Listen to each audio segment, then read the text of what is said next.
Baik, bismillahirrahmanirrahim. Musannif telah berkata, penuntut ilmu seharusnya memilih cabang yang terbaik pada setiap ilmu dan urusan agama yang menjadi kemestian hariannya, seperti sembahyang, kemudian kemestian yang seterusnya seperti zakat dan juga haji. Jadi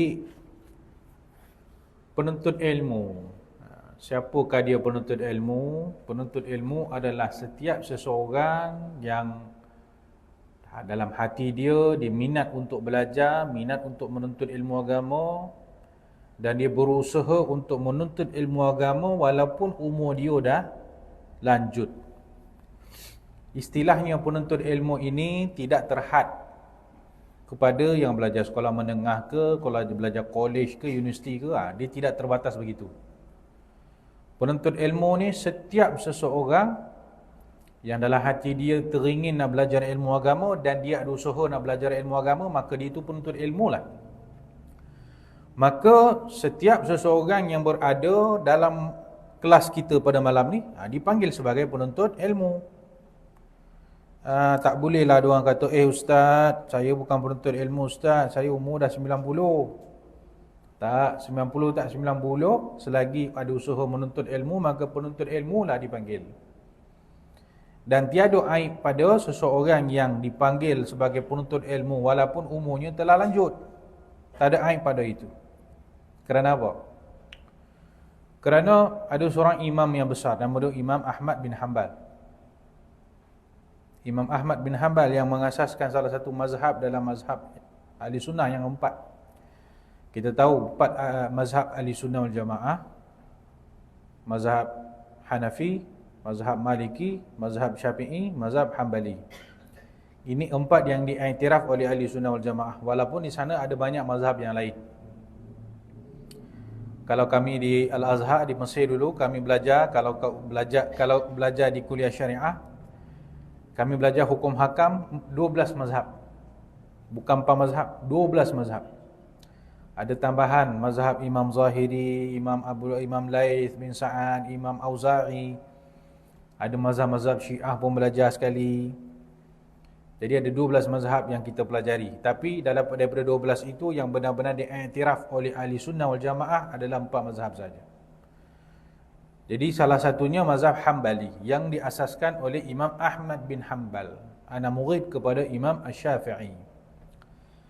Imam Ahmad bin Hanbal ni seorang ulama besar dalam bidang hadis. Imam Ahmad bin Hanbal pernah mengarang satu kitab tajuk dia Musnad Imam Ahmad, yang dalam itu ada puluhan ribu hadis Nabi. Jadi seorang imam yang begitu hebat, yang dia dah menghafal dalam kepala dia ratusan ribuan hadis, yang dia telah mencatat, menulis puluhan ribu hadis. Hebat Imam Ahmad, tapi pada waktu dia dah tua, umur dia dah lanjut, dia selalu bawa pen dengan kertas dalam poket. Maka seorang anak murid beliau bertanya, "Wahai Imam Ahmad, kamu ni Imam Ahmad, dalam kepala kamu ini ada ratusan ribu hadis. Kamu dah cukup hebat apa semua.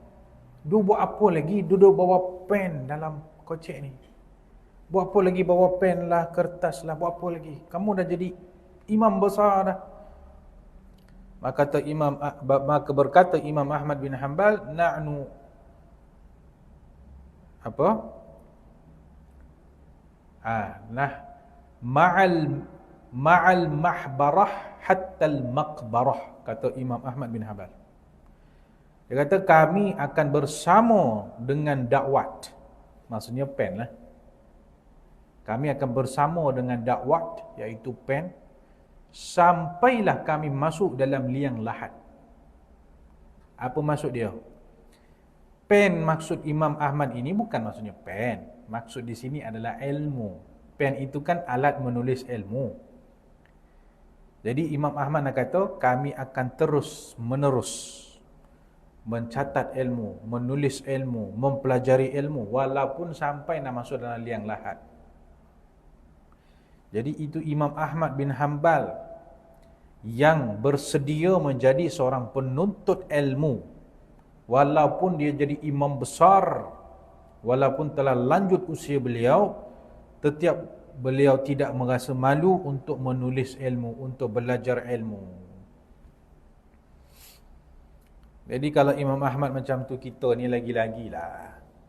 Kita ni lagi-lagilah sepatutnya tidak merasa malu dan segan untuk kita mengaku kita ni penuntut ilmu.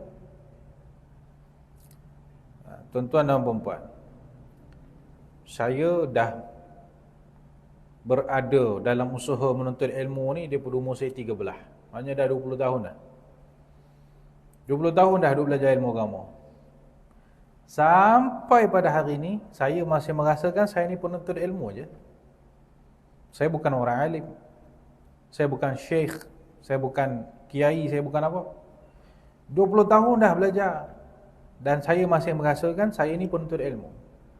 Ada kuliah Habib-Habib kat luar sana, saya pergi belajar. Buku, saya masih baca. Ada kuliah dekat YouTube, saya masih dengar.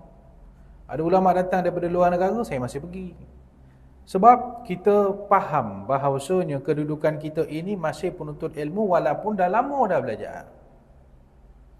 Dan saya rasa walaupun saya belajar lagi 20 tahun, dah belajar 20 tahun, belajar lagi 20 tahun, saya rasa saya masih menuntut ilmu lagi. Jadi apa nak segankan, apa nak dimalukan untuk kita mengaku kita ni penuntut ilmu. Bahkan penuntut ilmu ni satu title yang cukup hebat, yang sepatutnya kita kena bangga. Ya, jadi kita ni semua daripada kita ni mudah-mudahanlah layak menjadi penuntut ilmu sebenarnya. Mudah-mudahan kita ni layak menjadi penuntut ilmu. Kalau Imam Ahmad bin Hanbal pun menyatakan saya akan menuntut ilmu sampai masuk liang lahat, apa pula excuse kita untuk tidak menuntut ilmu? Ya. Baik. Jadi penuntut ilmu, kita semua ni lah penuntut ilmu, seharusnya memilih cabang yang terbaik pada setiap ilmu. Maksudnya, kita pun dah selalu juga sebut, ilmu ni banyak. Ilmu nak belajar ni banyak. Ilmu agama tu sendiri bukan satu ilmu.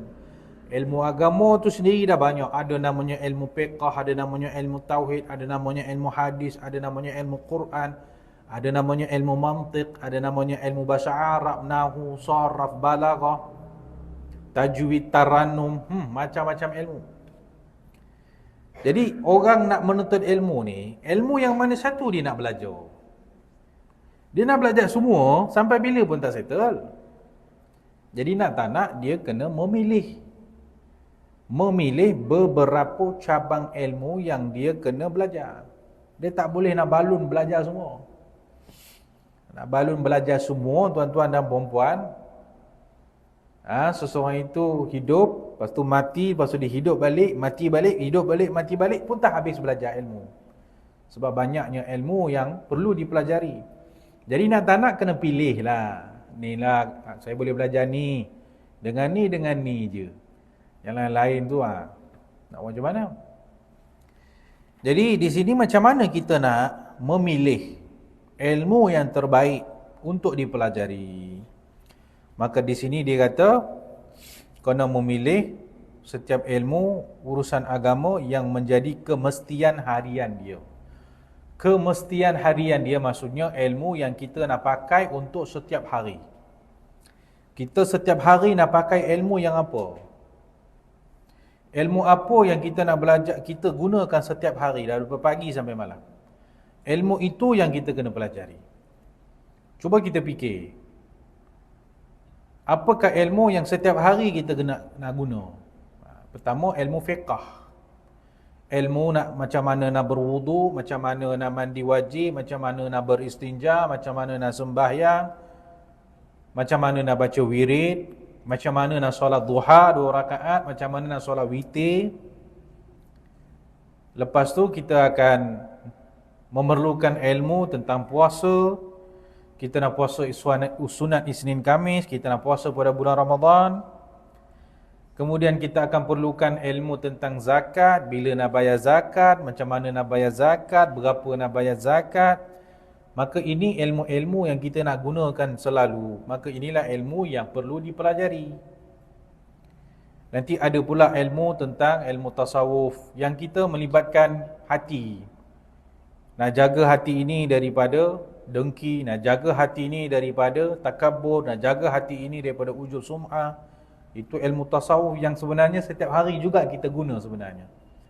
Kemudian ilmu tauhid, ilmu tentang macam mana kita nak kenal Allah, macam mana nak beriman kepada Allah, macam mana beriman kepada hari akhirat, macam mana beriman kepada takdir.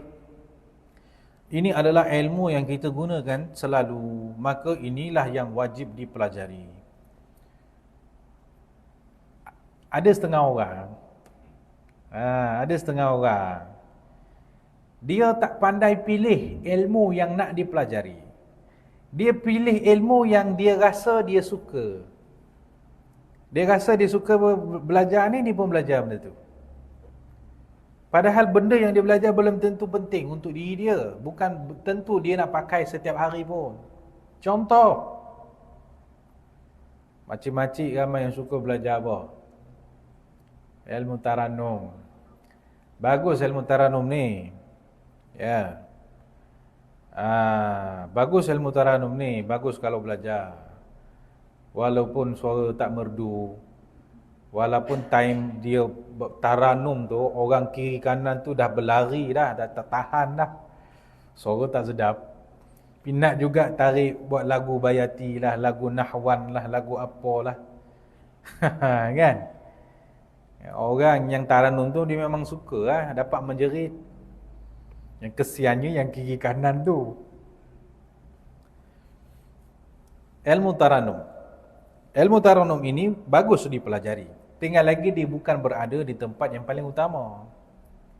Lebih penting daripada ilmu Taranum itu ilmu tajwid dan juga ilmu makhraj huruf. Ada setengah orang dia beria belajar Taranum bila dia baca Quran berlagu-lagu. Masya Allah, macam-macam lagu ada. Lagu Raihan pun dia masuk sekali. Tapi tajwid tunggang langgang, makhraj tunggang langgang, sin dengan sod tak reti beza, zal dengan zai tak reti beza, sa dengan sa tak reti beza. Tapi dia punya lagu kalah qari antarabangsa. Lagu dia tu dahsyat. Tapi tajwid ke laut, makhraj ke laut, ini tak betul. Mempelajari tajwid dan juga makhraj itu hukumnya wajib untuk orang nak baca Quran. Taranum bukan hukumnya wajib, tuan-tuan dan puan-puan. Maka kalau ada orang dia beria belajar Taranum tapi tak belajar tajwid dengan makhraj, itu salah. Begitu juga dengan ilmu-ilmu yang lain. Ada setengah orang contohnya kan, dia penuntut ilmu, dia belajar kan, student. Orang suruh belajar ilmu fiqah tentang solat, puasa, zakat, haji. Oh, dia tak minat sangat. Dia pergi belajar apa? Dia pergi belajar ilmu falak. Tahu ilmu falak tu apa? Ilmu yang belajar pasal bintang-bintang kat langit tu. Ilmu belajar pasal bulan apa semua. Tu namanya ilmu falak. Awak punya sembahyang pun tengah ke laut, lepas tu kau nak pergi belajar ilmu falak. Tak betul. Ada orang belajar ilmu tasawuf, dia tak suka belajar buku-buku simple ni, adab menuntut ilmu. Oh, dia tak suka. Suruh belajar kitab Bidayatul Hidayah Imam Al-Ghazali, dia tak nak, dia tak suka. Dia buat apa? Dia pergi buka kitab Hikam Ibn Athaillah. Dia pergi buka kitab Muhyiddin Ibn Arabi, kitab tasawuf yang tinggi-tinggi itu dia suka. Ini semua tak betul. Sebab apa?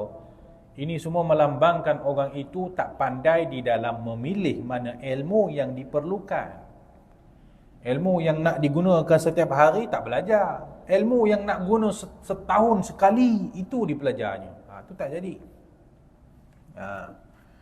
Jadi sebab tu dia kata di sini, Kena belajar ilmu yang menjadi kemestian harian dia. Setiap hari dia gunakan apa. Kita berwuduk setiap hari. Cuba bayangkan, wuduk yang dibuat setiap hari itu tak sah. Silap. Cuba bayangkan, kita sembahyang setiap hari. Ada bab dalam sembahyang yang dia tak faham menyebabkan solat dia batal. Cuba bayangkan, orang beristinja setiap hari. Yalah, makan, sekali makan sampai perut kenyang. Kena pergi tandah, qada hajat. Lepas qada hajat, istinja tak betul, tak reti. Bayangkan, apa akan berlaku? Istinja pun tak reti. Parah tuan-tuan. Bila suruh belajar, tak nak belajar. Ini masalah. Ini masalah orang kita. Jadi yang menjadi kemestian harian tu, wuduknya, solatnya, istinjaknya, mandi wajibnya, sembahyangnya, syarat-syarat sembahyang, syarat-syarat sujud, syarat-syarat rukuk. Semua itulah maksud dia kemestian harian, iaitu yang melibatkan setiap hari. Baik. Kemudian kata pengarang kitab, penuntut hendaklah mengutamakan ilmu tauhid. Masya-Allah. Dan mengenali Allah melalui dalil.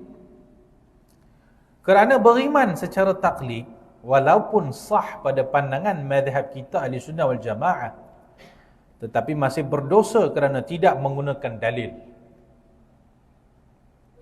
Ni, macam mana faham ni? Dia kata, mesti kena mengutamakan ilmu tauhid, ilmu akidah.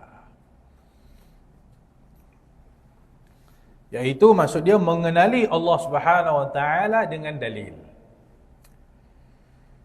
Okey. Mengenali Allah Taala dengan dalil macam mana? Wajib ke atas setiap seorang Muslim mesti mengenali sifat-sifat Allah dengan dalilnya. Siapa yang tidak mengenali ataupun mempelajari sifat-sifat Allah dengan dalilnya, hukum dia berdosa. Okey. Sifat Allah yang pertama adalah wujud. Betul? Kan kita belajar sifat 20 kan? Dalam sifat 20 ni, sifat pertama adalah wujud. Okey, kita dah tahu dah. Allah sifat dia wujud. Betul? Okey, nak tanya apa dalil lah? Mesti kita kena tahu Allah sifatnya wujud. Dan mesti kena tahu apakah dalil bagi Allah wujud. Maka bila belajar ilmu tauhid, mesti kita akan belajar Allah wujud. Wujud maksudnya apa? Ada. Okay. Apa dalil? Apa bukti yang menunjukkan Allah wujud? Nanti buktinya itu didatangkan dengan logik akal. Kita kata Allah wujud. Allah wujud. Sebab apa? Sebab alam ini wujud. Kita tengok alam, kita tengok langit, kita tengok bumi, kita tengok laut, kita tengok sungai. Alam ini wujud. Dan alam ini mestilah memerlukan Tuhan yang mewujudkan dia. Takkanlah langit itu tiba-tiba dia ada sendiri. Takkanlah tiba-tiba bumi ini ada sendiri, tanpa ada yang menjadikan dia. Takkanlah laut dan sungai ada tiba-tiba ada sendiri, tanpa ada yang mewujudkan dia. Maka wujudnya alam semesta ini, itulah bukti wujudnya Allah yang Maha Pencipta.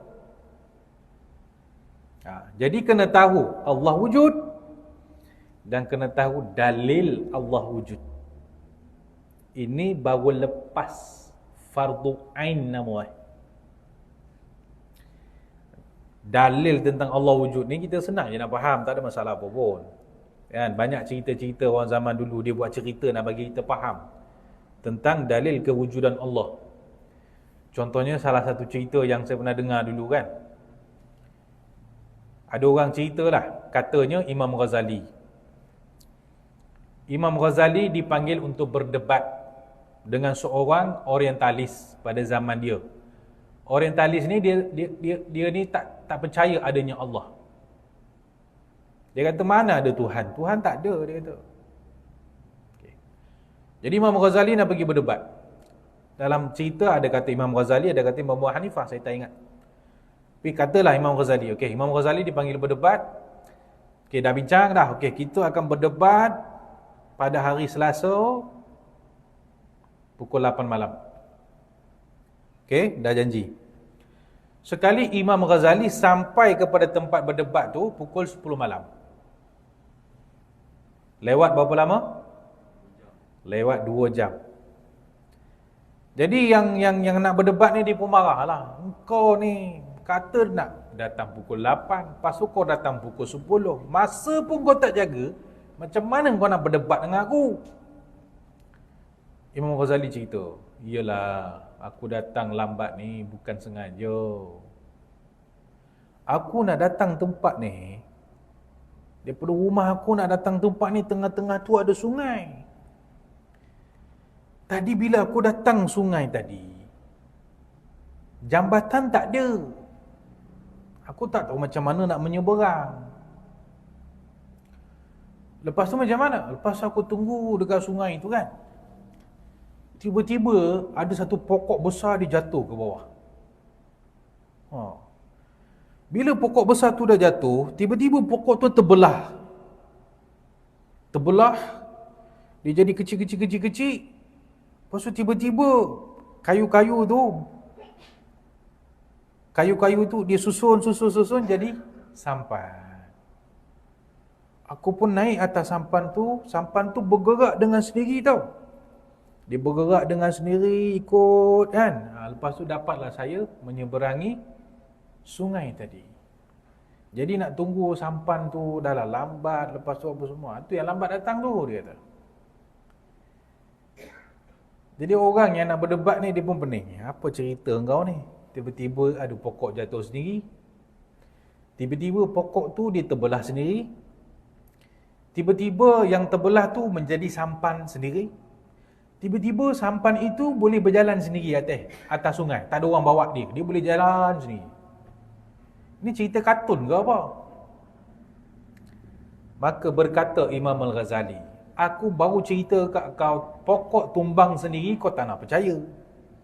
Terbelah sendiri pun kau tak boleh percaya. Bertukar jadi sampan sendiri kau tak boleh percaya. Sampan tu bergerak sendiri pun kau tak boleh percaya. Habis tu macam mana aku nak percaya kalau kau kata dunia ini wujud secara sendiri? Tiba-tiba langit dah ada sendiri, macam mana aku nak percaya? Tiba-tiba bumi dah ada sendiri, macam mana aku nak percaya? Tiba-tiba laut, sungai, kolam ada sendiri je tiba-tiba ada.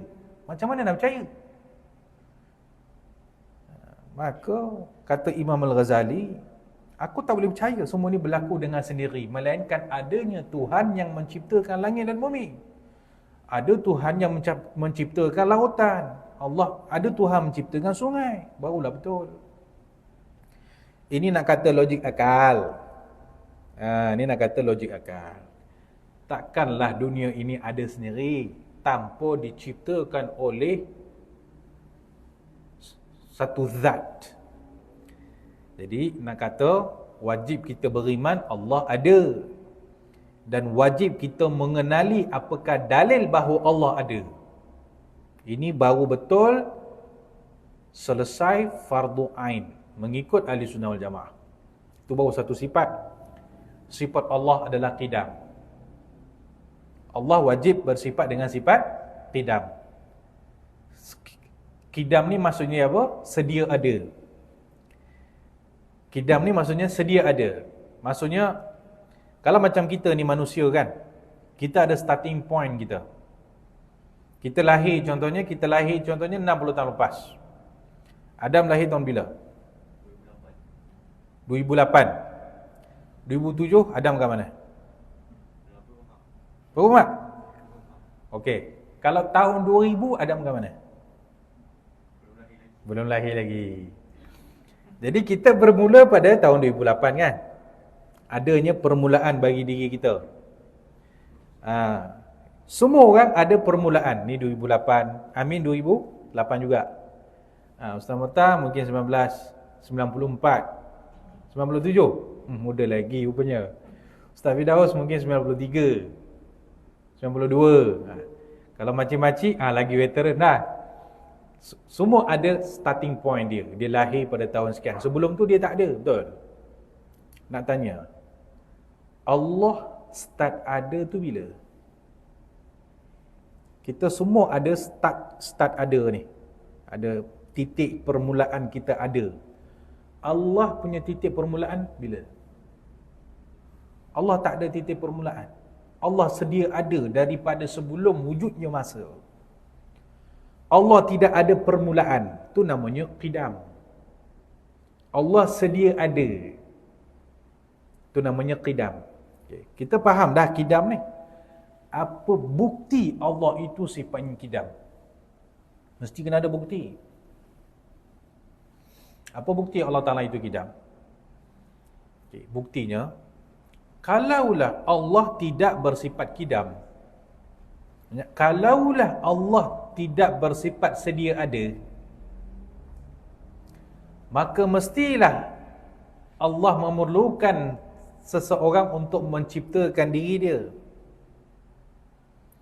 Allah tidak bersifat sedia ada, maksudnya Allah baru ada. Maksudnya kena ada Tuhan lain yang menciptakan Allah.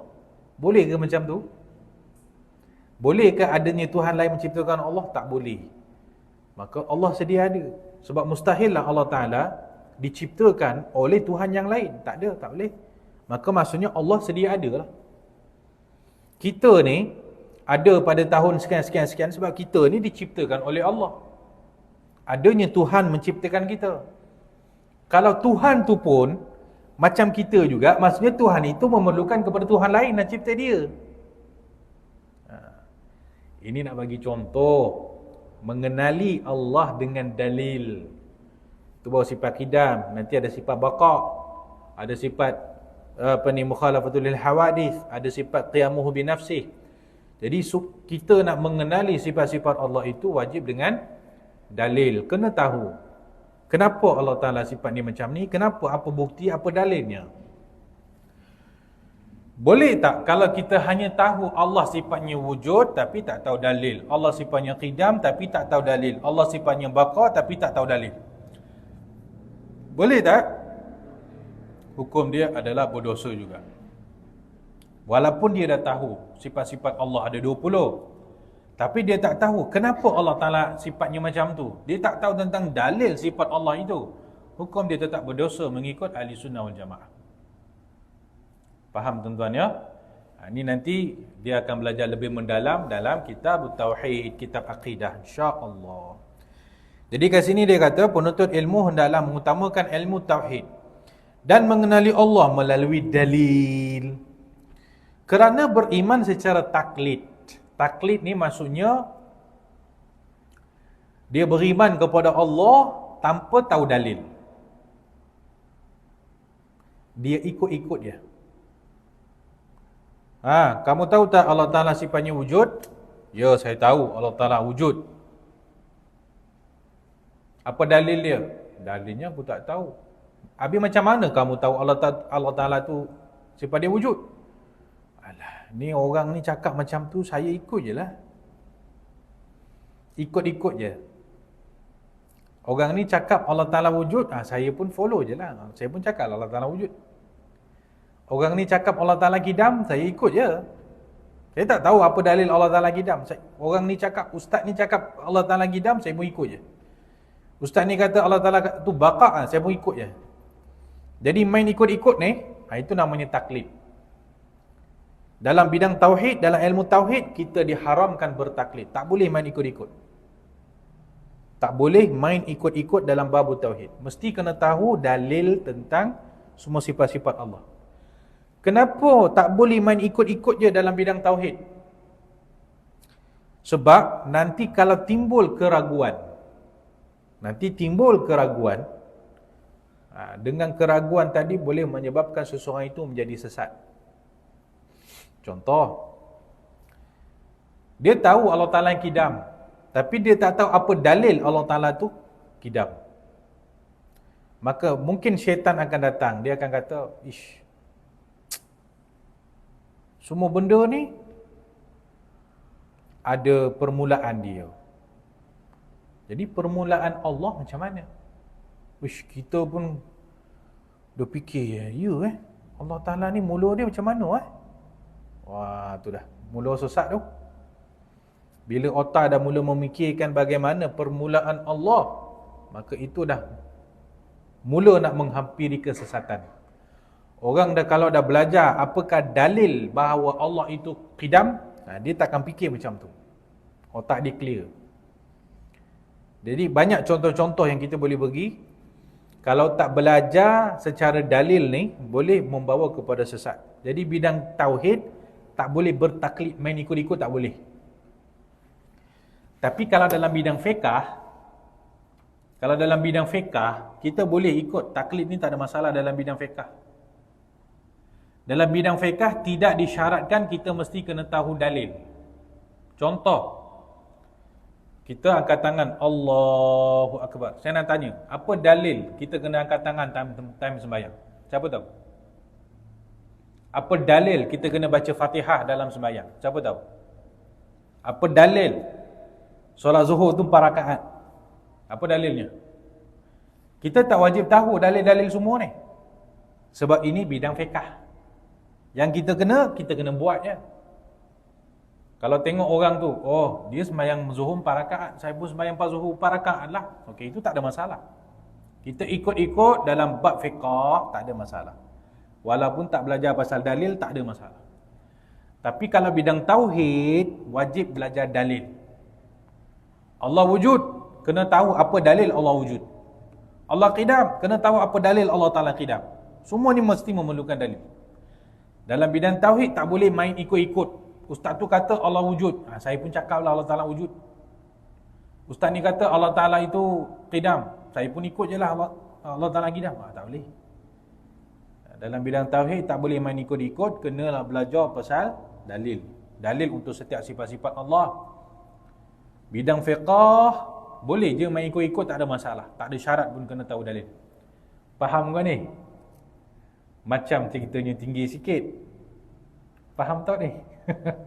Berkeruk je semua. Risau pula aku tengok. Tak faham nanti tanyalah. Benda ni pun sebenarnya tak adalah tinggi sangat, benda basic je. Saya baru bincang dengan ustaz-ustaz ni tadi. Saya kata kena buka juga kitab tauhid ni. Kena buka juga kelas belajar akidah, supaya kita komplit. Fiqah kita belajar dah, kitab Safinatun Najah. Tasawuf kita belajarlah, kita adab ni, belajar adab lah juga ni, tasawuf. Tauhid kita belum ada lagi. Jadi nanti kita akan susunkan kelas Tauhid dengan Ustaz Firdaus, akan buka kitab. Cuma nanti waktunya kita buka pada waktu siang. Maybe pukul 9 ko, 10 ko, dipanggil kuliah duha. Kan majlis-majlis surau kan banyak ada kuliah duha kan. Kita pun nanti buka kuliah duha kat sini. Jadi dah buka nanti sekarang, makcik-makcik jangan tak datang pula. Kesian Ustaz Firdaus mengajar seorang-seorang. Kan?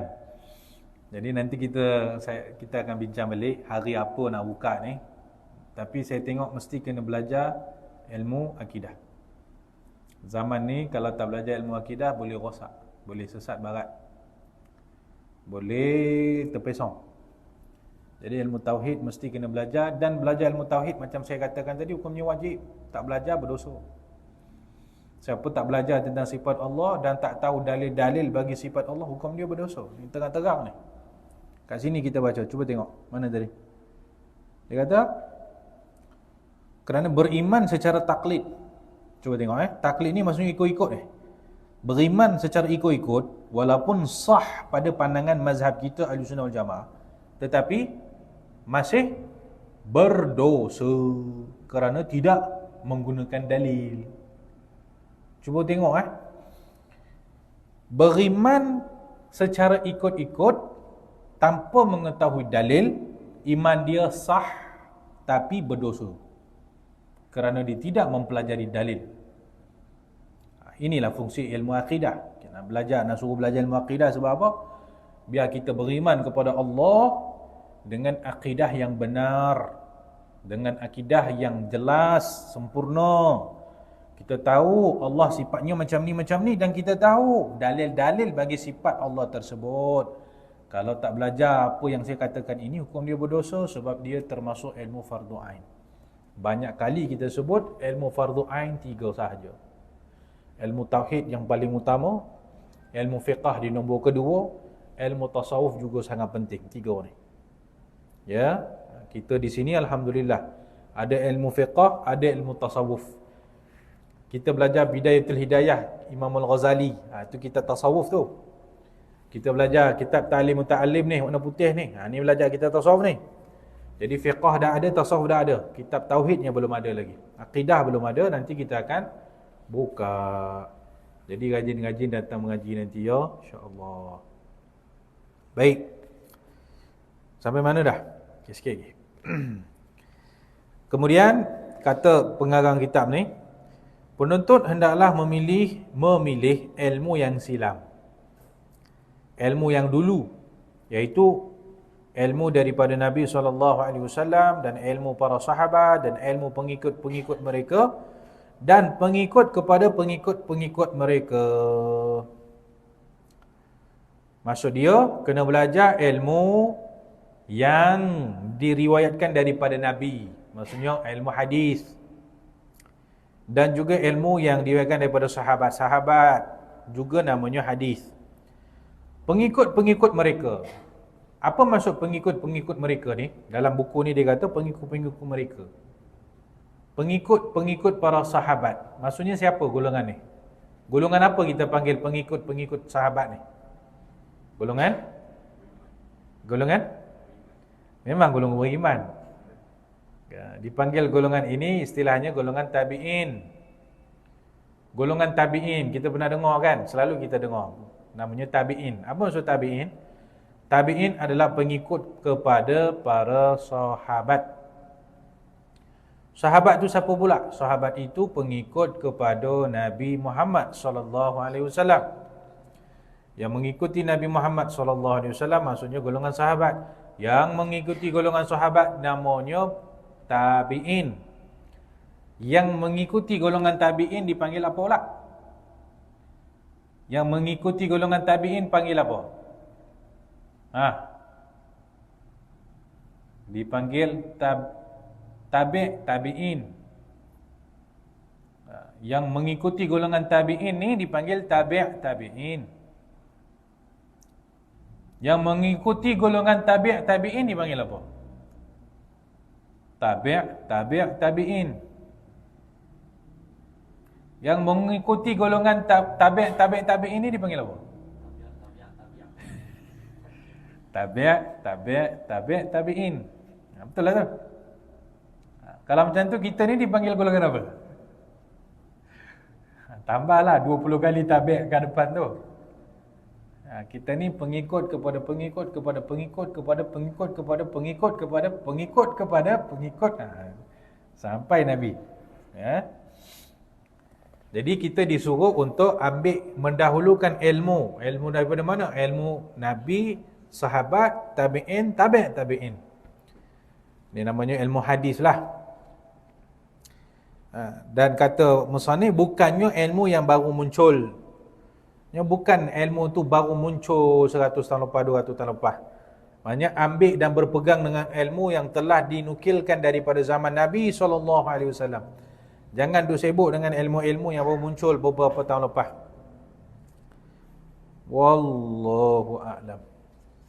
Kita berhenti di situ. Okey, kita berhenti di situ. Ada apa-apa soalan? Silakan. Silakan Ustaz Adam. Kenapa dalam kitab ilmu fiqh tak perlu belajar tentang dalil? Sebabnya adalah orang kalau dia buat ibadat tanpa dia tahu apakah dalil, dia tak tahu dalil angkat takbir, dia tak tahu dalil baca Fatihah apa semua. Yang penting dia dah buat, dia dah sembahyang. Walaupun dia tak tahu apakah dalil dia, tapi dia dah sembahyang, maka sembahyang dia sah walaupun tanpa dalil. Tapi kalau ilmu tauhid, kalau dia sekadar tahu sahaja tanpa dalil, nanti bila ada datangnya was-was syaitan, ataupun datang orang-orang kafir contohnya, dia cuba meragukan kita, maka iman kita akan jatuh sebab iman kita tak kukuh. Kenapa iman tak kukuh? Sebab iman kita ni iman ikut-ikut. Kita duk ikut-ikut orang je. Kita tak tahu kenapa kita beriman macam ni, macam ni, macam ni. Maka bila datang waswas syaitan, oh iman kita runtuh. Bila datang orang-orang kafir ni, orang-orang Kristian contohnya kan, dia meragukan kita, oh iman kita hancur. Sebab itu iman ni, sebab dia terlalu penting punya pasal, dia tak boleh lemah, dia mesti kena kuat. Maka iman yang kuat itu mesti kena mengetahui dalil. Berbeza dalam bab ibadat, bab fiqah ni, kita ni nak sembahyang je, sembahyang lah. Tahu dalil, apa dalil kita kena kata takbir, apa dalil kena baca Fatihah, apa dalil kena rukuk, apa dalil kena sujud, apa dalil kena duduk antara dua sujud, apa dalil lepas sembahyang kena baca astaghfirullahalazim, apa dalil solat subuh tu 2 rakaat. Larat ke kita nak belajar semua dalil-dalil ni? Pertama sebab dalil itu terlalu banyak, dalil fiqah ni terlalu banyak, kita tak mampu. Kedua, dalam bab fiqah yang dituntut ke atas kita adalah beramal. Yang penting you sembayanglah, walaupun you tak tahu apakah dalil untuk sembayang tersebut. Sembayang dia. That's why dalam bidang fiqah, dalam bidang ibadat, kita tak dituntut untuk mempelajari dalil. Nak belajar boleh, tapi banyak. Jadi penting untuk kita betul-betul faham apa jenis ilmu yang wajib, yang mesti kena belajar, dengan apa ilmu yang dia sebenarnya option. Nak belajar sila, tak belajar tak apa. Hari ni ada kalanya setengah orang dia suka beria ambil yang optional punya ilmu, sedangkan ilmu yang wajib dia belajar, dia tak belajar. Ini silap. Kita tak nak macam tu. Sebab tu pengarang kitab ni dia mengingatkan kita. Kita ni masih permulaan kitab. Jadi dia banyak membicarakan tentang ilmu, kelebihan ilmu, kedudukan ilmu, apa ilmu nak belajar. Nanti hujung-hujung sikit dia baru akan masuk kepada adab-adab. Adab-adab menuntut ilmu. Adab-adab yang perlu dijaga ketika menuntut ilmu, dan adab-adab ini terlalu banyak. Dan adab-adab ini terlalu banyak dan ianya sangat penting. Kami mempelajari ilmu bersama dengan guru-guru kami. Guru-guru kami sentiasa berpesan, orang kalau tak jaga adab, ilmu dia tidak ada berkat. Orang kalau tak belajar, tak jaga adab ketika menuntut ilmu, maka ilmu dia akan hilang berkat. Dan adab ketika menuntut ilmu ni banyak yang sangat halus. Adab menuntut ilmu ni banyak yang sangat halus. Saya nak bagi 2-3 contoh je. Cuba kita tengok halus tak halus adab menuntut ilmu. Termasuk adab menuntut ilmu adalah beradab dengan kitab yang dipelajari. Maka termasuk adabnya adalah mana-mana kitab yang kita belajar tidak boleh diletakkan di atas lantai. Lantai ni tempat letak kaki. Lantai ni level dia kaki. Maka kitab, tak kisahlah kitab apa. Kitab fiqah, kitab adab, kitab tasawuf, kitab aqidatul awam, apa semua, tak boleh berada di atas lantai.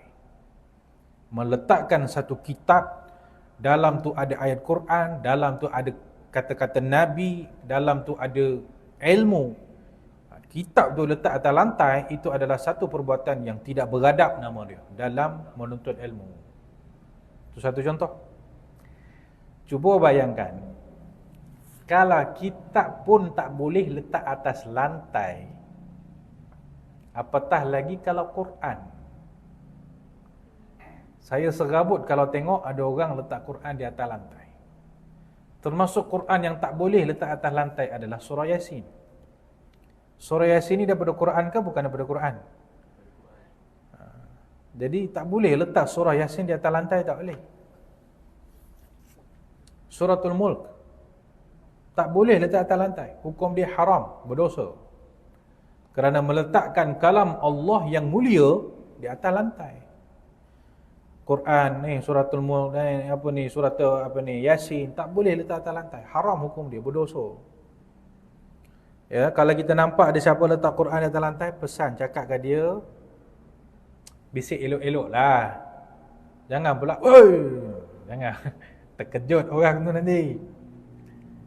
Bisik, Quran jangan letak atas lantai. Bisik. Sebab mungkin ada orang tak tahu yang Quran tak boleh letak atas lantai. Mungkin ada orang tak tahu. Atau dia tak perasan ke. Jadi pesan, bisik kat telinga dia, Quran jangan letak atas lantai. Itu kalam Allah. Ya.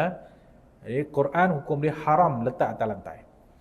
Dan kitab tak adalah hukum dia haram, tapi dipanggil tidak beradab. Tidak beradab meletakkan apa-apa kitab di atas lantai. Guru kami mengajarkan. Termasuk juga tidak beradab dipanggil. Kalau meletakkan apa benda sekalipun di atas kitab. Kitab ni. Meletakkan pen atas dia pun istilahnya tidak beradab nama dia. Kerana kitab ini mulia. Benda mulia dia kena duduk atas. Bukan ada benda duduk atas dia. Letak pen saja atas kitab, dah tak beradab dipanggil. Apatah lagi letak fon atas kitab. Lagi-lagi tak beradab nama dia. Ini yang kami belajar daripada guru-guru kami. Yang selalu mengingatkan supaya jaga adab ketika menuntut ilmu. Kalau dengan kitab yang kita duk belajar ni pun adabnya macam tu. Banyak lagi, nanti saya akan sebutkan. Ya, nanti saya akan sebutkan. Tak boleh letak benda lain atas kitab. Termasuk kalau tak boleh letak majalah atas kitab. Tak boleh letak apa-apa komik atas kitab. Kan? Dia baca kitab, lepas tu letak. Lepas tu dia ambil majalah mangga tu. Mangga, tahu mangga kan? Baca, lepas tu atas letak kitab. Hilang adab tu, langgar adab tu. Tu cerita baru pasal kitab Kitab yang kita gunakan belajar ni, kena jaga adab dengan dia. Ini baru dengan kitab. Belum masuk bab jaga adab dengan orang yang mengajarkan ilmu. Kalau kitab sebagai alat kita nak belajar ilmu pun kena jaga adab, lebih-lebih lagi dengan orang yang mengajarkan ilmu, lagi kena jaga adab. Imam Asy-Syafi'i rahimahullah pernah menyatakan, aku kalau duduk depan guru aku Imam Malik, saya akan menyelak buku ni. Selak buku ni, aku akan selak dengan perlahan sekali. Sebab apa? Supaya jangan ada bunyi kertas ni takut mengganggu Imam Malik yang sedang mengajar. Ini adab siapa? Adab Imam Syafi'i. Nak selak buku pun perlahan supaya tak keluar bunyi, takut mengganggu guru dia Imam Malik. Boleh buat? Nak ikut Imam Syafi'i boleh macam tu. Jaga adab sampai tahap macam tu sekali. Kita ni bukan selak. Macam-macam bunyi ada kat belakang. Dengan borak, dengan cakap, dengan bunyi handphone. Kata Imam Rabi'. Imam Rabi' adalah salah seorang guru kepada Imam Asy-Syafi'i. Aku kalau duduk depan Imam Syafi'i, kalau saya minum air depan Imam Syafi'i, air saya nak turun dekat tekak ni lah punyalah susah, dia kata. Saya minum air depan Imam Syafi'i, air tu nak turun dekat tekak ni punyalah susah. Sebab apa? Sebab kedudukan guru saya Imam Syafi'i yang membuatkan saya begitu, apa nak kata, dipanggil haibah kalau dalam bahasa Arab. Kita duduk depan guru kita ni, kita punya respect dia, dengan dia, kita hormat dengan dia, sampai kita tak berani nak buat benda lain. Kita duduk depan orang alim, duduk depan orang yang mengajar ilmu ni, sampai kita tak mampu nak buat benda lain. Kata Imam Rabi', saya nak minum pun air tu tak terun dekat tekak saya, sebab saya jaga adab saya dengan guru saya Imam Syafi'i. Ini adab dengan orang yang mengajarkan ilmu. Banyak lagi adab-adab kan. Dalam ni ada, nanti kita akan belajar. Adab dengan orang yang mengajarkan ilmu. Adab dengan alat yang kita guna untuk belajar ilmu. Ada adab je. Ada adab dengan tempat yang kita duduk untuk belajar ilmu. Semua ada adab. Semua benda berkaitan dengan ilmu ada adab dia tersendiri. Orang yang tak jaga adab ni, dikhawatiri ilmunya tidak berkat. Habis dah. Ada 2 orang pelajar. Dia pergi luar negara. Dia belajar bertahun-tahun. Dua-dua balik ke kampung. Seorang betul-betul menjadi orang alim. Seorang lagi tak jadi apa-apa. Maka orang pun bertanya, kenapa seorang ni dia pergi belajar, lepas tu dia balik dia jadi orang alim. Seorang lagi yang nombor 2 ni pun sama juga, sama-sama belajar dengan guru yang sama, di tempat yang sama, tempoh yang sama. Sama je dua-dua ni belajar, tapi seorang jadi alim, seorang jadi tak alim. Kenapa macam ni? Kenapa? Sepatutnya bila sama-sama belajar, sama-sama lah jadi orang alim kan? Ini seorang jadi orang alim, seorang lagi tak jadi alim. Sebab apa? Bila ditanyakan kepada dua-dua orang ni, maka yang jadi alim ni dia kata apa tau? Dia kata, saya bila belajar, saya akan pastikan setiap kali saya nak belajar, saya akan belajar menghadap kiblat. Adab saya untuk saya belajar adalah bila nak belajar ni, saya akan menghadap kiblat. Itu adab saya. Seorang lagi tak menghadap kiblat. Maka dengan dia dijaga adab menghadap kiblat ni, Allah Ta'ala bagi berkat dekat ilmu dia, dia balik, dia jadi orang alim. Sebab ada pula yang tak jaga adab, tak menjaga adab sampai tahap macam tu, maka dia tak adalah jadi apa sangat.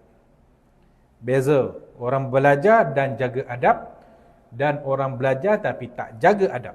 Ini berkat ni. Orang alim kita ni tuan-tuan, tok guru kita, ulama-ulama kita ni dalam bab adab dia sangat serius. Sebab tu ilmu dia orang berkat. Saya rasa saya pernah cerita kepada makcik-makcik, ada seorang guru saya nama dia Syekh Nuruddin Al-Banjari. Syekh Nuruddin kalau dia duduk mengajar, dia nampak ataupun dia dengar ada telefon berbunyi, ada handphone berbunyi, dia akan cakap dekat orang tu, you sekarang boleh keluar. Terus keluar. Dia akan suruh keluar terus. Sebab Syekh Nuruddin dia memang jaga adab. Kita orang sampai tak berani nak duduk depan-depan Syekh Nuruddin. Kita nak belajar dengan Syekh Nuruddin, kita akan duduk belakang sekali. Takut handset bunyi lah. Dan Syekh Nuruddin sangat pantang. Kalau ada orang tengah belajar, dia tengok jam. Dia kata ini satu benda yang sangat tidak beradab. Dan benda ni boleh mengganggu orang guru yang sedang mengajar. Dia macam, bila orang duduk tengok jam kan, dia macam, bilalah ustaz ni dah berhenti aku dah nak balik dah ni. Lama betul ustaz ni bercakap. Bila dia tengok jam tu, dia macam tu lah gaya dia. Macam tak sabar-sabar nak balik, nak suruh ustaz ni suruh berhenti cepat. Jadi Syekh Nuruddin kalau dia nampak ada pelajar-pelajar, dia tengok jam kan, dia kata, kamu nak balik kan? Kamu balik sekarang. Balik sekarang. Dia akan suruh keluar. Kalau 400 orang kat situ, dia tak kisah, dia akan suruh keluar juga. Ini adab-adab yang kami belajar dengan Syekh Nuruddin. Sebab jaga adab macam ni lah, dia orang jadi alim ulama. Ilmu dia orang jadi berkat. Mereka dapat beramal dengan ilmu tersebut. Jadi di samping ilmu tu penting, di samping tu adab juga adalah sangat penting. Wallahu a'lam. Ada soalan?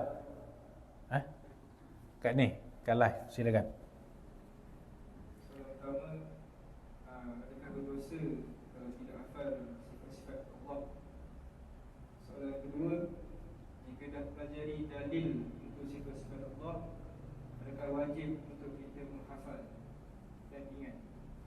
Nama dari tu kita Amin punya tu kan. Dia sendiri yang tanya. Kami nampak betul. Okey. Tak apa, tak ada masalah. Menarik soalan tu. Bagus. Maksud dia, adakah sifat Allah tadi yang kita kata wajib belajar tu ada 20? Adakah maksud dia wajib hafal? Jawapan dia tidak. Tidak wajib hafal.